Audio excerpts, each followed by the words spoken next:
The gold paint, I'm going to want to do that soon. Copy. It just goes straight into the airbrush. Yeah. We are live. We have. Let's send out some links. Prop Live starts now.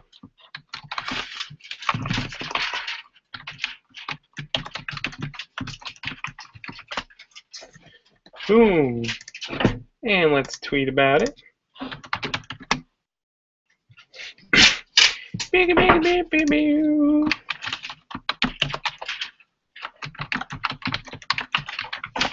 Boom. All right. Yep, that's good. Let's get the Q&A thing up. There we go. Awesome. Hey, everybody. Welcome to the shop. Yay! Today we are doing Prop Live from the shop as we get ready for Dragon Con. And I mean, in the shop we've got my twin brother Rob over there. We'll be working on his Iron Man suit while we chat. And then my shopmate Will was the ugly son of a bitch that just popped his face in earlier. Hello. I will be working as I answer questions. I got several projects that need getting done by next week, so I'm cranking away at it. This is a mold that I made for my, what did I do? Something I made last year. Borderlands. That was the plasma caster. Anyway, I'm building another Borderlands gun, and it has similar pieces, so I'm using this same mold to cast the pieces that I will modify later on for this build. So it gets me most of the way there, which is nice. So this, ooh, so pretty. This is the sort of wing thing, wingling doodad. Ta-da! Look at that. So the one I need is this sort of coffin shape, but it doesn't have this end piece, so I'll chop this off, sand it down, incorporate it into the new one. Something else I like to do, I put smiley faces on my molds. Ta-da! Just really happy about how it turned out. Hi guys. So I'll go put this away, and then I'll prep the mold for another casting. In the meantime, you can watch Rob mask things.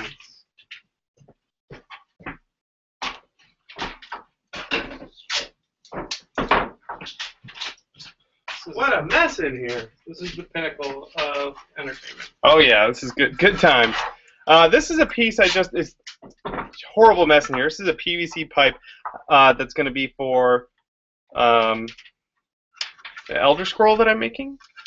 Beep. And I just cut a big slot in it with a router, and I made this big ornate jig to do so. So it's just an absolute mess in here, but I'll show you. Thanks for the acid. Acid. Will's doing acid. Getting all crazy up in the shop here. So this is the end piece for the Elder Scroll, and this part will go in there. So this is essentially what it'll look like with that slot in there for the scroll part to come out. And then there's the thing. And that'll get all molded up later today for making copies. All right, let's see here. Let's answer questions. Celano wants to know, can you do more streams like this? They're fun. But if by like this you mean like from the shop, then maybe. We'll see. I do my live stream, the Q&A live stream, every week usually. So there's that. But if you do like them particularly from the shop, let me know. I'll be happy to do more of those. So there you go. Done. All right. This mold that I'm using here, I like to put a little bit of baby powder in it. It smells nice, and it's a release powder so that the plastic comes out all nice like. I like baby powder. I like the finish you get with baby powder as opposed to like other stuff like mold release spray. So I use baby powder.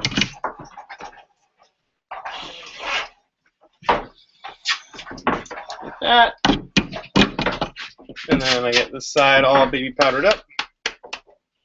And there we go. Ta-da! The two halves of the mold go together, like so. I've got these guys on either side of it. And then the whole thing, let's do that a little bit. And we will rubber band this together. And generally, it's hard to use too many rubber bands. You want to make sure that you don't get any resin leaking out. Some friends of mine, the folks from Cosplay for Us All, just did their own new 2-part mold, and they did exactly what most people do the first time. They clamp it together, they think it'll be fine. You forget that when you put that much liquid weight into something, it'll cause it to expand, and the seams will pop open, and then resin goes in one end and out the other. So I like to make sure I get rubber bands going vertically as well, if I can, like that. All right, let's answer another question. Okay, here. This one's from Tobias. I've been using plaster for my molds. Smooth On doesn't really cater to Denmark that much, so I'm looking for plastic-based alternatives or anything, really. You know what? I actually made a mother mold out of Bondo once. I don't recommend it, but you could do that. You can also make master molds out of fiberglass. I know a lot of people will prefer to do that for like their helmets and stuff. So fiberglass has got to be, they got to have that in Denmark. Make sure you're working in a very well ventilated area with your fiberglass resin. And let's see what else. Yeah, that might be it. There you go. All right, I'm gonna go pour some plastic. Let's actually, I'm gonna turn the light off over here so I don't kick the circuit breaker. Rob, show them what you're working on. I gotta go turn this computer off. So I've done Ironman Mark 7. So far, I've gotten to the point where I painted and clear coated it in the classic Hot Rod Red. And this is going to need some gold here on the bicep part, and I think near the elbow as well. I'll have to check my reference images. But I need to mask it, and then I'll be using a brass. What do we have? The brass metallizer lacquer. Oh yeah. The non-buff version. And that'll give me the gold that I need for all the different gold bits. So right now Rob's doing a whole lot of masking, which is not fun at all. Says you. Here's yeah. You know what? You know why it's not fun? Because there's little router nuggets everywhere. Router nuggets. That's what Rob's talking about. That I routed all that PVC, and we got these ants. They look like ants everywhere. Good news though. Puget Sound hearing aid. All right, so I'm gonna pour the liquid resin into here. It's the Smooth Cast 300. I'm gonna do this. Turn this light on so I can see what I'm doing. Like that. Putting in, let's see, about 60 milliliters per side. There's side B. There's side A. I don't want to brag, but I'm like wicked good at pouring stuff. 60 on the nose. I bartended for like 6 years, so I'm like a professional pourer. I'm so good at it. I have a chemistry degree. You do a lot of step off. You do a lot of pouring in chemistry? Lots of You probably do. Here, while this is going, I'll answer another question. Solano says, streams from the shops are really great. Nice seeing, let's see. Streams from the shop are really great. Seeing people work. And in the moment. I should have started this stream when I was routing that pipe. But I was not confident that I wouldn't screw it up. And I don't know how much I want my utter failures recorded for posterity. All right. Let's see here. This question is coming from Joshua. Plan on going to Dragon Con 2015, so next year, but it seems so overwhelming. What do you think is the best hotel to stay in? What should be someone's main focus? And were you overwhelmed the first time? All right, so if you can get into one of... Oh, first I'm adding a tint to my resin. if you can get into one of the 3 main hotels, the Marriott Marquis, which is sort of the main central one, the Hyatt right next to it, or the Hilton on the other side of it. If you can get into one of those 3, you got it made in the shade, but good luck. Usually for 2015, October 2014 is when you can try and get one of those rooms. There's also a Sheraton nearby that's not too far. That's pretty good. And there's also there are a lot more hotels around. The Westin was good. Yeah, Rob stayed at the Westin. He said that was pretty good. So shop around. But if you're going to be there for August 2015 and October 2014, you'll have to look. There will be particular dates when they will open up registration for Dragon Con, and you got to jump on that, or else you won't get a room. It's Internet Thunderdome. Yeah, it's Internet Thunderdome. It's people clicking, opening multiple browsers, having teams of people trying to get hotel rooms. So it's crazy. Was I overwhelmed? Yes, but in a really, really awesome way. It was just the coolest thing ever. Pouring the side A, I put the tint in the B, mixed it in. Now I'm pouring the side A in, and the clock will be ticking. Boop.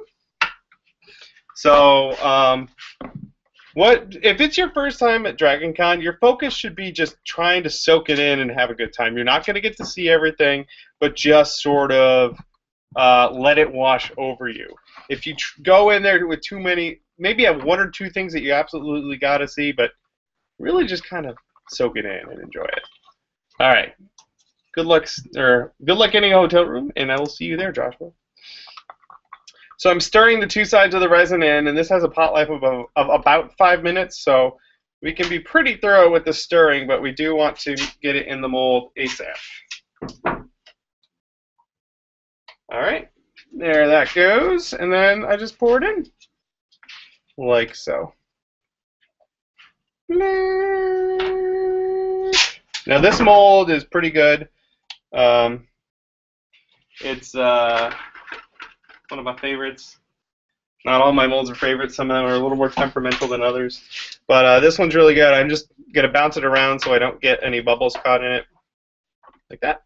You name them like children? No, I don't name them. I have too many. Like that. And that's it. It's good to go. I'll just set this aside, and in about 20 minutes I can take that out. But first, I'm going to have a beverage.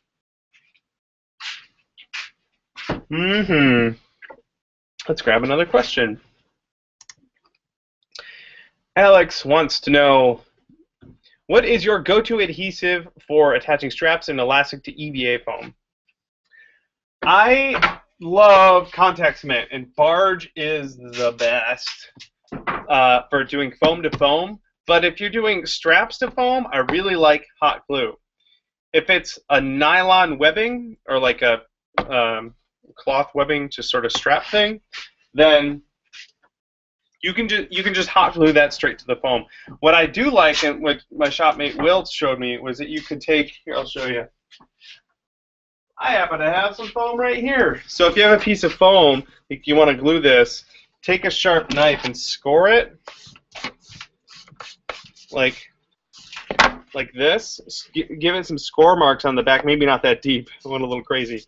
And then where you're going to hot glue it on the back of your armor, and then hot glue your strap to that part, and that'll give it a little something to grip onto when you put your nylon webbing on there. If you're going to do elastic, what I like to do is sew a strip of nylon webbing to the elastic so that you have a chunk of the strap that's going to be behind the armor that won't stretch when it pulls, and then hot glue that nylon sewn on part of the elastic to the armor. That way it won't stretch when you pull it, and it'll stay nice and attached. Where you run into problems is if the elastic gets hot glued itself, when you pull on it, it may stretch a little bit, and that may weaken the bond that's on there. Alex says, I will be adding the straps to my first Mass Effect armor for PAX Prime! Good luck with your armor, Alex, and have fun at PAX Prime. It's exciting. Let me grab something else over here. This is the these are the pieces of the Elder Scroll that I'm working on here. Ooh. I decided to do these in 2 pieces because this mold will be very much thinner than this mold, so I figured I'd save a little silicone if I did both separately. But this guy right here, it's got all these nice details on there from my vinyl cutter. And it's just about ready for molding. I got to give it a quick sanding down. I had to touch up a couple of spots, but that's about good to go. And then same thing on this guy. This all got all finished up today, and I got it all primed, and it looks really good. I'm just going to give it a sanding and make sure it looks all happy before I get it ready for silicone. I hope, man, didn't think to check, but I hope that I've got some tubes. I wonder. That's a little small. I would love to have a tube like this that I could use as a mold box for these guys. We'll see. I'll have to hunt around the shop. All right. Let's grab another question. Matthew wants to know, where do you get those cups you're using to mix and pour that resin? Those pour spouts are genius. Let's see here. I'll show you. These guys right here, I think they're called like Tri-Pour. Let me look that up before, because they are really awesome. Tri-Pour.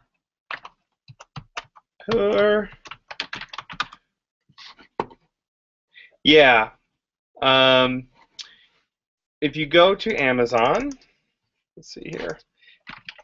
Amazon, and look up Tri-Pour cup. That's not it.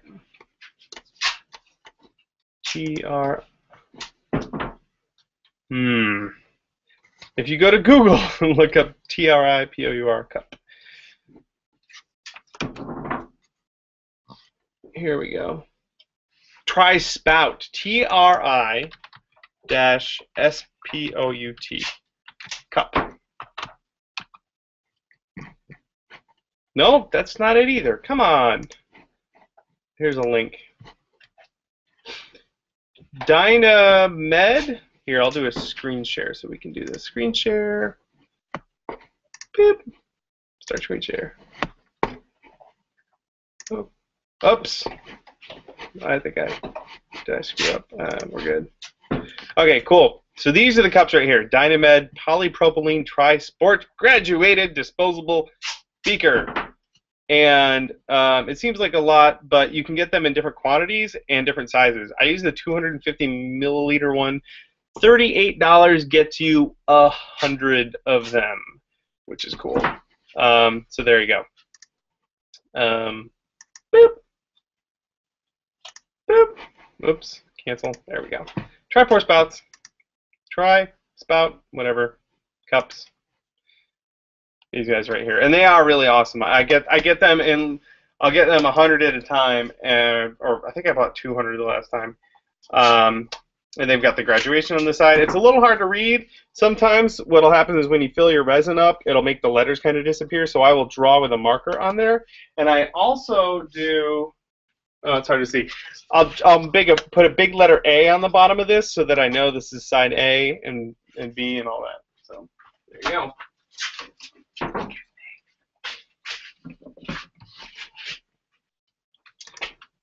Raven Tamsy says, love seeing you work. Glad I caught your stream as well. Time zones are annoying. Yes, time zones are annoying. My old job, we published video around the clock, and we always had to figure out when things were according to GMT. Really annoying. Here we go.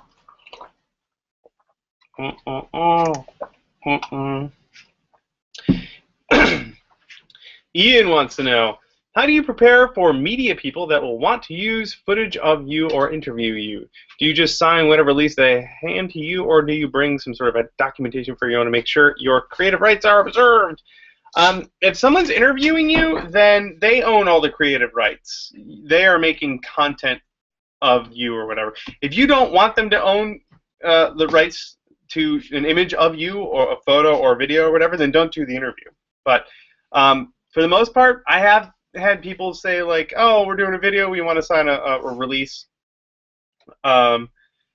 And then you're like, sure, why not? Usually what that means is they can then use that video for like promotional stuff or commercial stuff. If you don't want it to be able to use for that, then don't sign it and don't do the interview, but I've never had a problem with it. You can demand money if you want, but it's not going to happen. So, yeah, for the most part at conventions, the only thing I worry about with people interviewing me is whether or not they will ask inappropriate questions. So I make sure I get their information beforehand, before the interview starts, get a business card or whatever so you know who they are. And then don't answer any questions you don't want to answer. There you go. Don't feel like you got to get bullied into whatever questions they have. There you go. All right. Let's see, I'm gonna sand this while I talk because I gotta get this thing ready for molding. But I will answer some more questions. All right. Harry wants to know, hey Bill, trying to convince my girlfriend to go to DragonCon 2015, but she's a little worried about the cost. Any advice on personal experience that would help me convince her? I would say that it's worth every penny. Yes, it does get expensive. My wife and I first went like 4 years ago, and oops, we knew it was something we wanted to do, so we just saved up for it all year. And I will promise you that it is worth all the money that it costs. I would say, I mean, what we also did was we roomed with friends. That helped defer the cost.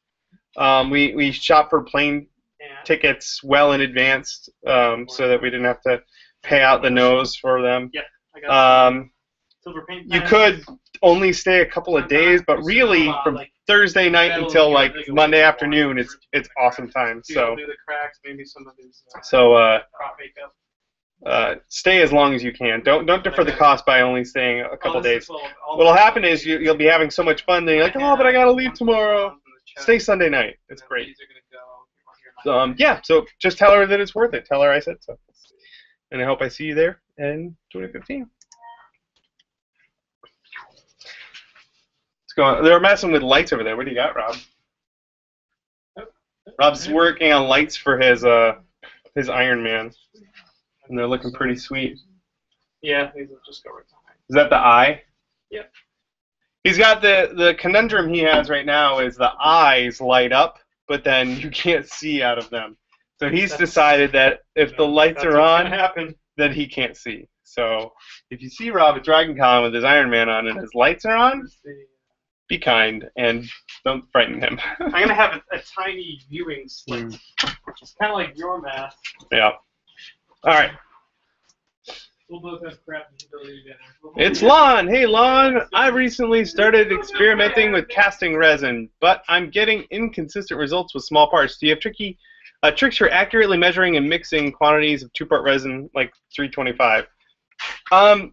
I don't have much experience with 325. What I do have is that it was inconsistent. Some of the resins are more finicky than others. I really like Smoothcast 300. That's what I'm using here. It's very consistent and very lenient. So you might try something like that depending on the effect you're trying to get. Other than that, if I need really small amounts, I get these really small things. Let's see, do I have any? I'll be right back. They're over here.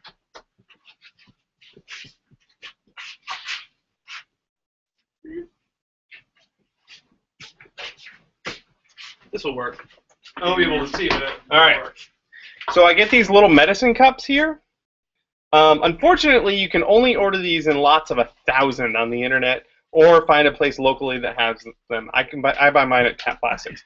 But I have these, and then I get these little eyedroppers, these disposable eyedroppers, online. These you can get really cheap on like Amazon. And that's what I use for doing small things. If you only need a teeny bit, you can even use the eyedropper to put the different parts of resin into your measuring cup, and then you mix them together, and then you can use the eyedropper to put the mixed resin into whatever it is you're casting into your mold. So there's your thing. Where does this go? There we go. So yeah, try Smoothcast 300. I like that one better. All right. Everyone's watching me buff my scroll. It's pretty hot. Not a euphemism. Joe, hey Joe. Joe wants to know, Bill, what equipment do you use to make your video blogs? I'm interested in doing similar posts on my site and I have no idea where to start. All right. The most important thing is probably sound. You want your sound to be good. And also then light. Over there in the back, see that white square? That's a softbox with like a 500-watt light in it. The camera is not as important as sounding good. So I have a little handheld digital recorder. It was maybe like $80, Tascam DX something something. And I got a little lavalier, a powered lavalier mic for that, and I clipped that on here. That's not necessary. Sometimes I'll just put that audio recorder just off camera and talk near it, and that's usually pretty good. But the lavalier mic is good because if I move, then I don't have to worry about walking away from the camera. That little lav mic I'll plug into the mic slot on that digital audio recorder, and I'll record it from there. Getting your levels good is super important. And then in your video editing later on, you'll shoot your video with your phone, or I use my DSLR, and you'll sync the audio and video before you edit it, and then go from there. So there you go. Use plenty of light, get really good audio, good to go.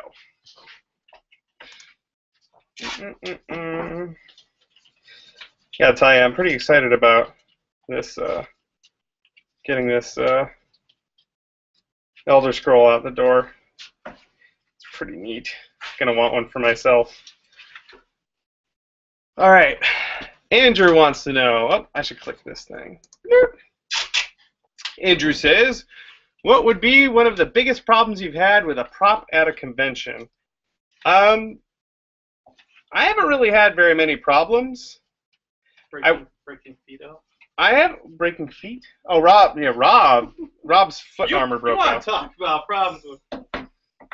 Yeah. I've been pretty good. I don't like you having a really, really big prop, and you can have problems with if you have a big prop, because then you have this massive thing that's going to break or run into someone. I did have one of those, the Skyrim Steel Axe Kit from Vulpin Props. I got one of those, and I got the cold cast aluminum finish on it, and I polished it up, and it looks really, really, really metal, like actual metal.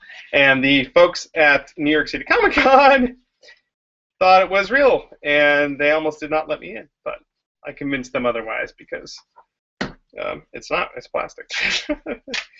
Other than that, I haven't really had very many problems. Little things here and there, little repairs and everything, but that's normal. Yeah, that's it. Not many. All right.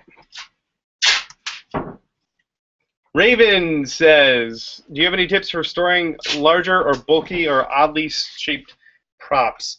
If it's a prop or something, usually, and I want to keep it around, usually I will put it on the wall. I have them all up in my living room. But like big costumes and stuff, like I'm running out of space to put stuff. I've got some big totes that they go in that I travel with, and a lot of them live in there, but I'm kind of running out of room. So unfortunately, I end up getting rid of a lot of that stuff. A lot of my older costumes are no longer with us, so to speak. So, yeah, I don't know what to tell you. Find friends that like them and give them away, or sell them, or just get rid of other things in your life that aren't nearly as important. All right. Let's keep doing this. This is fun. I feel like I'm being doubly productive today. All right. Tobias says, what do you use for mother molds? I've been using plaster for the few I've done, but I'm looking into something like... I usually use Plasti-Paste just because it is super, super easy. But I want to start doing matrix molds, and for that you kind of have to use... what's it called? What's that? Fiberglass. So I'm going to start using some more fiberglass, but I have experience using fiberglass, so I should be okay. We'll see though. You can see this is starting to get nice and, hopefully you can see nice and shiny and buffed out. I'm using a oh, there you go, Tobias. I'm using a sanding pad, sanding sponge, a fine grit, and in fact, this one's kind of past its prime, but I like it. It's doing more buffing than sanding, and it's getting a nice polished finish on this piece here. So, all right. All right, Cody wants to know, what size battery would you recommend for running an Arduino for an Iron Man suit? Can Dragon Con? Oh, can I shake your hand? Yes, yes, you may, Cody. I don't know much about Arduino. I don't really know much about electronics or anything. I'm guessing like a 9-volt battery would probably be good. Arduino seems like the sort of thing that would be able to manage that kind of voltage, I think. But don't, you know what? Don't take my word for it. Go look it up, because I don't know anything about Arduino. Yeah. My electronics experience is basically making lights turn on. That's about it. Kind of what Rob's doing right now. There you go. Have a battery. This is Yep. this is this is the height of circuitry. This is right so there. these LEDs here. This is an LED strip from SuperBrightLEDs.com, and it's meant for cars. So these are designed to run on 12 volts. So this is a tiny 12-volt battery, or you could run it off of 8, what do you call it, AAA batteries or whatever.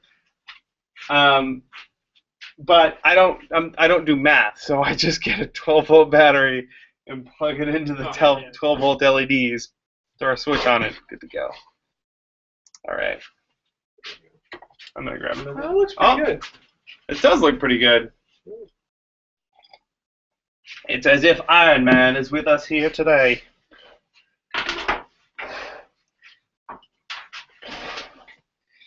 Really got to pay attention to what I'm doing here. I've got some. I put this strip here, this sort of strip doodad there. I put it on a contact adhesive barge, and there's a little bit of like goobers sort of hanging off, and I can just trim those out. Thing about that is, even little teeny tiny things, the silicone will catch it all, and it will become a part of your mold forever. So you want to make sure that it's nice and clean for your mold making. There we go. No more goobers, I don't think. I find myself more and more doing this whole old man look over your glasses thing. Do you find yourself doing that, Rob? I don't wear my glasses. No. Well, good for you. I look over my contacts though. Yeah. Yeah, I just poke them down. So. Come on, these little like rolled up nuggets of goo. The There we go. droppings. Little barge poo. Barge poos. But the barge worked really great. The plastic on this, I went to the hobby store and I bought this stuff here. That you can get prefabricated styrene in different sheets and different tubes and stuff. This is half round. It might be kind of hard to see on this camera, but it's half round, as the name would suggest. So I sanded the bottom of it, put barge on it, and then put barge around this. I tacked down the end of it with super glue and then went and just pressed it around. I didn't have to heat it or anything. I just pressed it around there and it stuck down. Looks good. Okay, this one's from Fuzro Dave. What is the best way to get a true metallic look with spray paint? Is sanding or buffing the key? Also, what do you think is the most complicated build to date?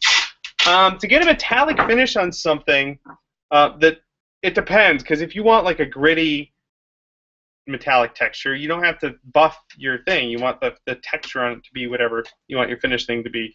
If you want chrome, then yeah, it's got to be like polished. It's got to be sanded to a high grit, wet sanded, and then use like a rubbing compound or a swirl remover. There's different systems you can get to go higher and higher grit and get a really nice shine if you want that chrome finish. There are different paints that are good for that. I've never really used any, so I don't have a lot of experience with that. But if you want just a normal kind of metallic finish, I really like this stuff here. This is the Model Master makes it. It's a Metallizer lacquer, and it comes in both buffing and non-buffing varieties. This is the buffing one.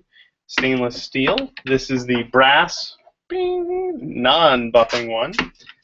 And yeah, it's a lacquer. You need an airbrush for it. You spray it on, the buffing kind. You wait 10 minutes and you give it a buff with a cloth, and it looks super nice and shiny. And then it's got its own sealer. This stuff right here. It's got a color to it. I think I got a little bit of paint in that, but yeah, you put this sealer over the top of it, and it helps maintain that metallic shine. So there you go. Most complicated build to date has got to be the Kaijudo gauntlets that I made for Wizards of the Coast. That was a real bear. There were a lot of pieces. I think 17 molds. I did all of the finger joints. 12 just for the fingers. That was super complicated. David Carpenter. Dave. How you doing, Dave? Good evening, Bill, Rob, Will, and whoever else is in the shop. My main question is, are your livers prepared for Dragon Con? No, not even a little bit. Those of you that don't know, David, he made the awesome gigantic Didact costume last year at Dragon Con, and I suspect he will be bringing it again this year, or at least I hope he'll be bringing that again this year.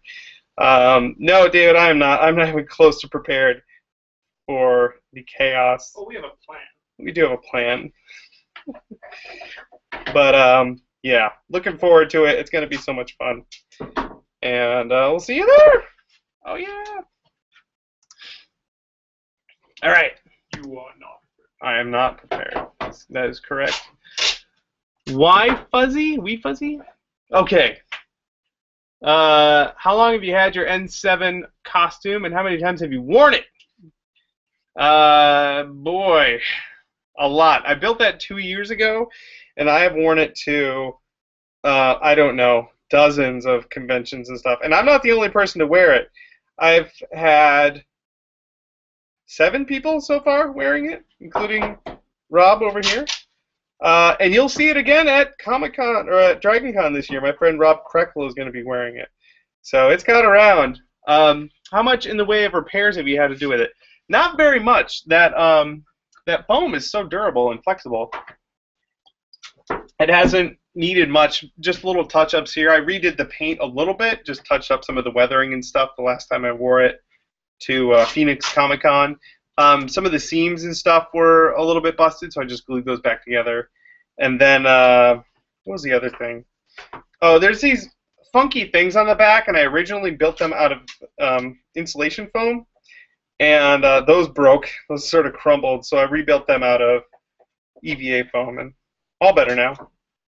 I don't know why I didn't think to do that in the first place. EVA is king. Let's see if our casting is done.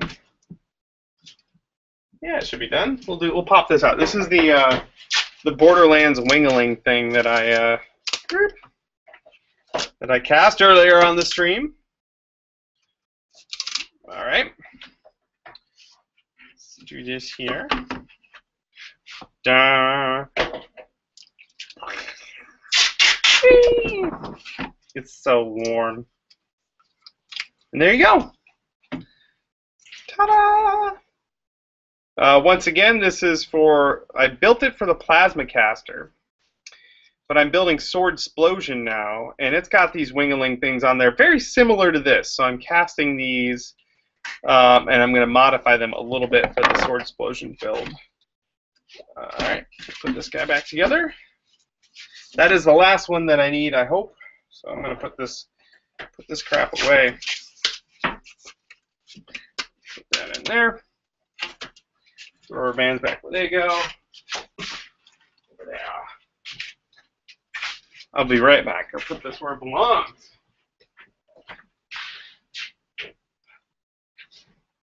Things get tense around here when stuff doesn't get put away. Yes. Having a lot of people in the shop means things walk away sometimes. So We've been getting better. We've been getting better. They've been getting better. It's my stuff. I don't. If I want to misplace it, that's fine.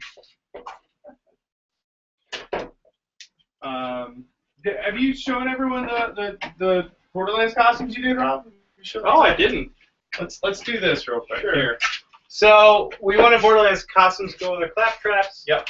And Borderlands is a Borderlands 1 version. Dr. Zed Yep. and Dr. Ned.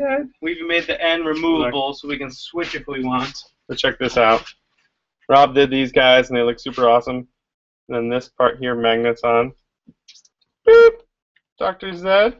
And we've got a couple of face masks, one with a mustache. Oh, is the magnet on the back? Yeah, you dropped it. It's on the floor. It's gone now. Do you have more of those? Yes. I got this for you. Anyway. Unless it's stuck to something else on me.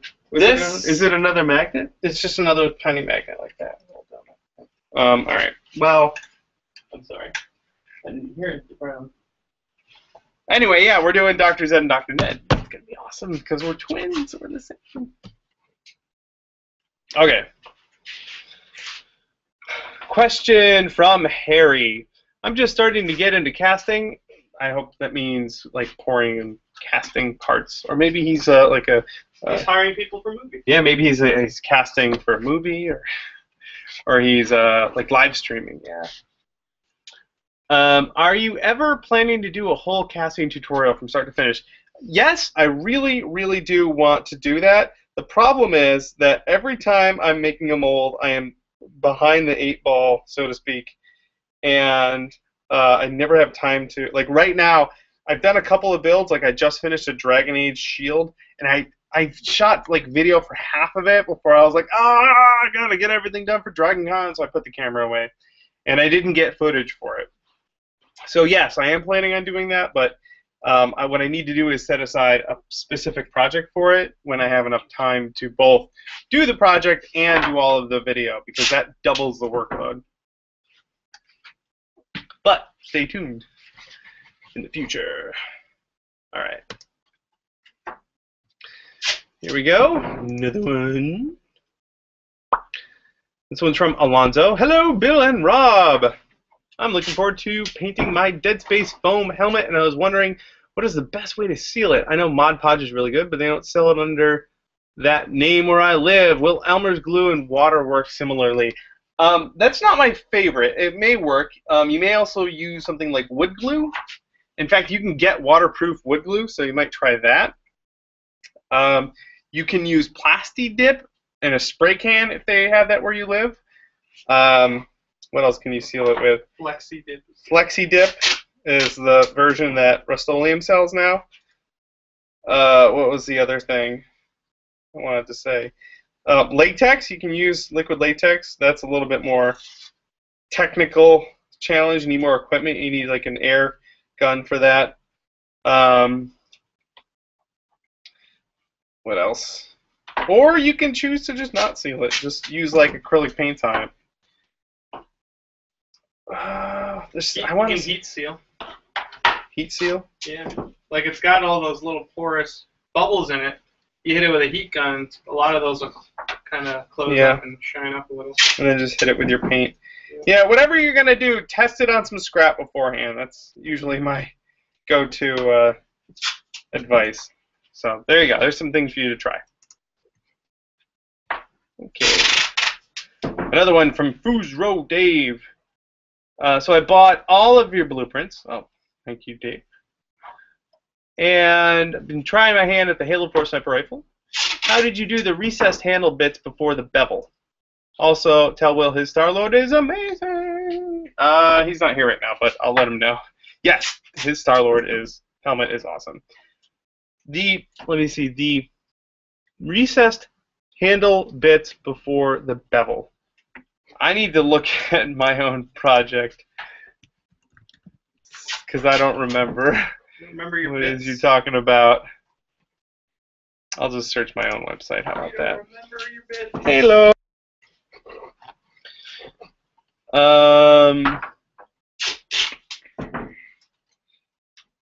Halo Halo 4 sniper rifle. The recessed bits before the here, I'll do a screen share. I'll do this again. Screen share. That guy. Start screen share. So this is the Halo 4 sniper rifle that I did. And he wants to know, how did you do the recessed handle bits before the bevel? A lot of this... Can I zoom in? How do I zoom in? Option. No. Function. No. Alright. A lot of this stuff here on the handle was done by cutting out layers. In fact, if you go to punishprops.com, search for Halo 4 sniper rifle, you'll see this. I did a video on layering different pieces of MDF. Let's see if I have a picture that shows it. Yeah, you can see how up here there's like this layer. I beveled the edges and then glued more layers in there so I had a nice sort of recessed piece in there. Yeah. So that's all I got. Sorry. I don't really have much more specifics. But good luck. Good luck with your Halo 4. If you do have a specific question, you can even just email me and like include a picture so you know what so I have a better idea of what it is that you want to do. All right. There you go. Another question from Apex Prop Studios. I was wondering, how do you know so much about prop making? Were you taught, or did you just pick it up along the way? I mean, I went to school for art. So, and I've made stuff my whole life. Rob and I grew up building like stuff in our hobby shop with our dad, doing like radio-controlled cars and boats and stuff. We rebuilt a car, a 1968 Volvo P1800, with our dad. I don't know, we were just really handy growing up. Did a lot of work on the house, building stuff all the time. So that was helpful. But I went to school for art, so I, had that training, that which is nice. What do you call it? A degree. A degree. I have a degree in arting.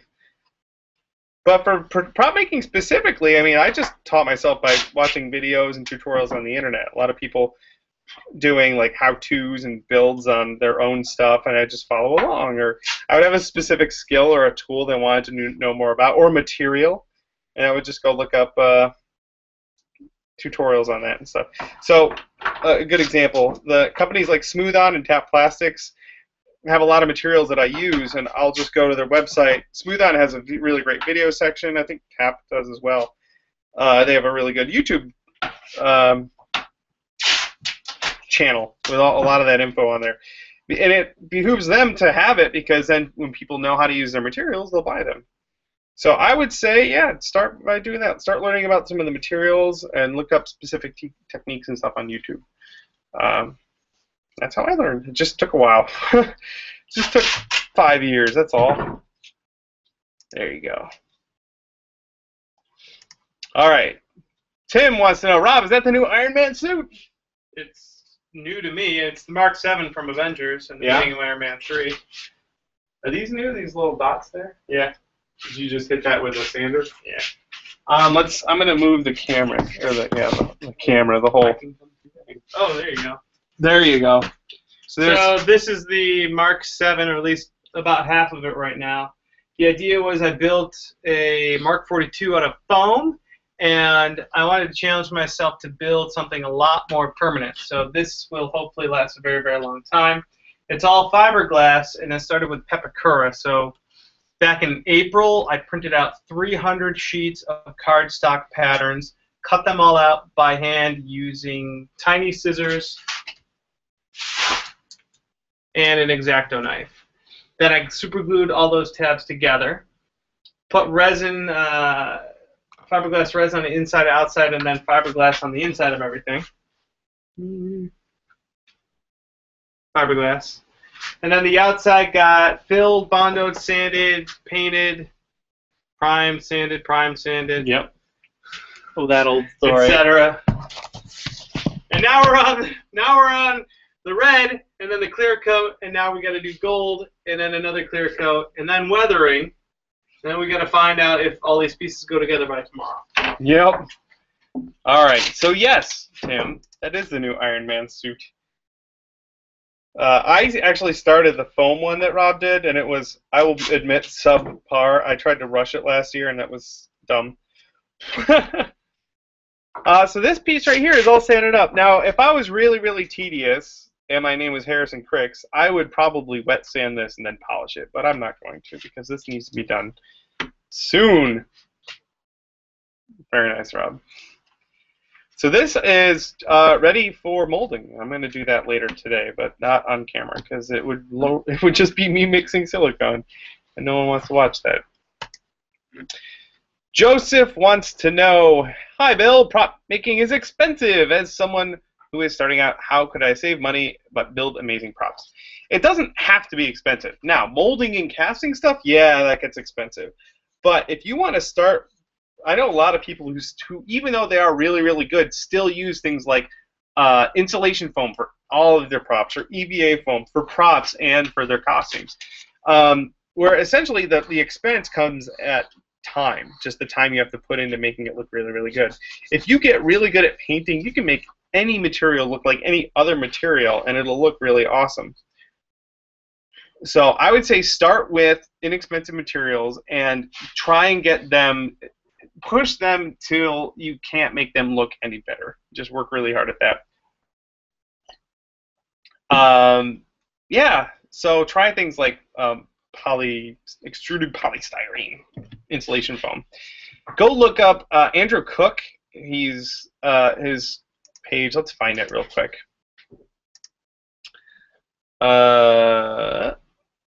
Close that. Close that. There we go. All right, let's share this. Beep. There it is, and start screen share. Andrew Cook, duh, frontline trooper. This guy makes all of his props from insulation foam, and they look amazing. Let's look at photos here. Using basically sandpaper, knife, and let's see, and paint. I mean that looks incredible. He put a lot of time in the paint and looks really, really good. So I would say start there and just practice a whole lot. Not a problem, right? Just practice a ton until it looks really, really awesome. Until you're forced to do something that needs to be like more structurally sound. Oh boy. And there you go. All right. Another one. Yeah. This one's from Josh. Hey, Josh. Can Rob cut the eye so that he can see out of the bottom of each eye while making the outside glow? Tape or cover the back with tape so that you don't get blinded. Yeah, he's going to have a tiny slit on the bottom of the glowing part, so he probably has to tip his head up, but he can look out of it, and that should work for him. He's still got to do some tests, but let's see here.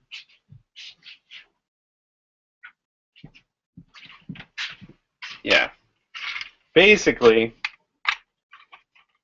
there's your thing, and he's going to have a little bit of a slit on the bottom there so that he can kind of see out like that. Ta-da! All right.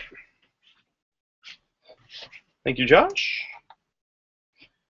Herb. Joe. Hey, Joe. What do you and the gang do when you find your costume or prop making motivation lacking? I will just go work on a different project. I have so many projects like on the back burner, so to speak. If one project isn't speaking to me, I go and work on another one. Basically, my policy is so long as I'm working on something, I'm being productive, and I just keep doing that. I just make sure I'm always working on something. And that seems to work for me. Also, if I stop working, then I stop making money. So that's a pretty good motivating factor. When you're relying on it for as your sole source of income, like I am, then you really can't afford to stop. So that's what I do, and so far it's working for me. But if you're working on a particular project and you're having a hard time getting yourself to do it, then just go work on a different project. Try something out. Someone just went to the bathroom upstairs. Awesome. So there you go, Joe. Keep at it. Keep working on it, and you'll do just fine. Or just go play a video game for an hour. And then you'll end up playing it for 3 hours, and then you won't get any more work done. Chris, my buddy Chris, who's now on Twitter. Everyone should go follow Chris. Let's do this. I wanna Twitter. Whenever my friends join Twitter, I make sure that I tell everyone to go follow him. Let's screen share.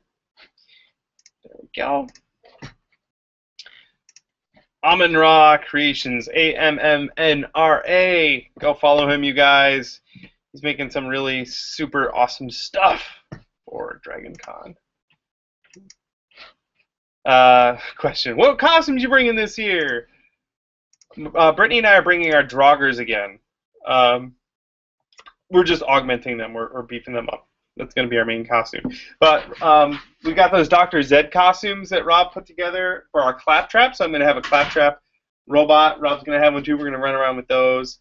We have a couple other little things sort of planned, but the Claptrap and the Draugrs are going to be the main ones that we have. So look forward to those. Boop. I'm taking this. Oh, you're gonna move the whole thing over there? Yeah, you don't want me to do it. No, I don't. Go for it. Okay. Joseph wants to know, how did you like being at Creative Live with Film Riot? That was so much fun. I know Ryan and Josh, the Film Riot guys. I've done some work for them in the past, but I've never had a chance to meet them in person, so I got to meet them, and they are the coolest, nicest guys ever, and they're really fun to work with. The Creative Live experience was awesome, and if folks are not aware of what Creative Live is, creativelive.com. They have people in their studio, which is here in Seattle, every week, who will be putting on like classes, basically, on different creative stuff. And you can go watch it while it's live. You can watch it for free, which is amazing because it's really, really good, valuable content. And then you can buy it after the fact. It's like $100 later on to buy the video. So, and which, by the way, is totally worth it. The Film Riot one was 3 days, 6 hours each chunk of content. So you're getting 18 hours of content for $100 or $130, which is totally, totally worth it. Really good stuff. Really good practical advice. Like we would set up shots, set up lights, do all kinds of stuff, run things as if we were on set filming something. So it was super, super rad. Totally worth checking out. And I had a lot of fun, and the Creative Live people fed me really well. They're really good about that. It's just all at the right pressure and everything? Don't use that one. Sorry, everyone. You go in there and use the other airbrush. In that underneath the DeWalt sander there should be another airbrush in there. It's a single stage suction fed one. It's a lot easier to use for just throwing down paint. You got it? Good. 25 psi on the tank for the airbrush. There you go. All right, let's take a couple more. No. That stuff. Oh, make sure the brass. Make sure it gets mixed really, really well. Like you may want to go in with a stick and mix it around. I have a little. Yeah, that's what's over here. Right there. Yeah. And then to clean all of that, use this lacquer thinner, and there you go. Clean it. It's pre-cleaned. There you go. And stuff that in your shirt. And then if you have to do anything, oh my God. There you go. All right. Actually, you should probably take this too. There you go. All right, let's take a couple more. Henchman props. That's Jordan Duncan. That is.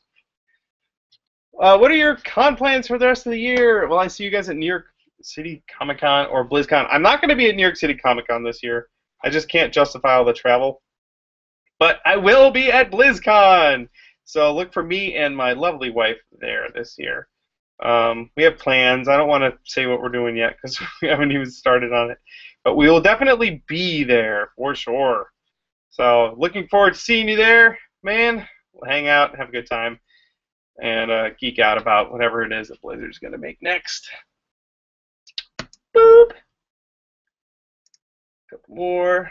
Logan, hey guys, been working on the Peppercurve base for my Halo armor build, but I was wondering what I should do to start the solidification of it. Should I fiberglass or go with a slush mold? No proper ventilation in my apartment. All right, fiberglass is the best way to do it because you're going to have a nice, rigid, durable piece when you're done with it. So make the ventilation happen. You know. Wear a respirator, have a fan and a window in a big room that's going outside, or use like a balcony or something, or just go out on the lawn and do it, because you're gonna be happiest with that result, and you're also not gonna poison yourself. So that's what I recommend. Do it. Rob's got his respirator on here. Ta-da! Yeah, fiberglass. That's what Rob did all of his Peppercurve with, is fiberglass, and it's really nice and durable and lightweight. There you go. Painted Gorilla. I really want to get into making props. However, I lack the funds to get started. Any suggestions? Yes. Start with really cheap materials, or buy cheap. Go to the dollar store or Goodwill and buy cheap toy guns and repaint them, or modify or repaint them. You can get some really cool results that way, and get a lot of practice painting, finishing, and weathering stuff. So that's my recommendation right there. Boom! All right. Okay. 2 more questions, and then I got to go start making some molds. Andrew says, been thinking about making a lightsaber. What would you do if you wanted to make a lightsaber? Prefabricated parts, make it all from scratch. I would probably make mine from scratch, and I would finally invest in a metal lathe and a vertical mill for doing it all out of aluminum. That's probably what I would do. I've wanted to make my own lightsaber for a long time. I mean, all Jedis must make their own lightsaber. That's kind of the way it goes. And I don't know why I haven't made it happen yet, but someday I'll make my own lightsaber. You could also do it from other materials. I have like a small wood lathe. You could do it from plastic or foam. I've got this super high density. This is lathe from high density tooling foam, or chunks of urethane plastic. So yeah, a lathe is kind of the best way to do it. You could also do it from prefabricated parts, but I find whenever I build something that used to be something before, it's, at least in my brain, it still looks like the thing it used to be before. So I like making them from scratch.